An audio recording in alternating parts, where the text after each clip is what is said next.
আল্লাহ তাআলা কোরআনে আছে, হাদিসে আছে, প্রত্যেকটা নেকি লেখার সময় রমজানে ফেরেশতা তো আল্লাহকে জিজ্ঞেস করবে, আল্লাহ 70 লিখবো? আল্লাহ বলবে না, আরো বাড়াইতে হইব। কেডা নাম কও? আব্দুল আউয়াল। আচ্ছা তো লেখ 700 লেখ। ও না না 7000 লেখ।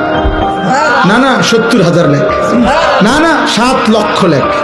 এক সেজদা 70 লাখ লেখ। কসম আল্লাহর তাফসীর আছে।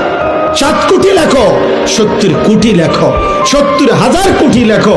কখনো কখনো মহান আল্লাহ পাক তার দয়ার সাগরে যখন উথলে ওঠে, আল্লাহ বলে, ফেরেশতা তুমি লেখো না, আমি নিজ হাতে লিখবো। সাআকতুবু সাআকতুবু, আমি লিখব, আমি। তুই পারতি না ফেরেশতা, তোর কম্পিউটারে দুধ ধরে না, তোমার কলম হইতো না। আমার বান্দার সেজদা এটার নেকি, রোজা এটার নেকি, আমি উঠামো, আমি।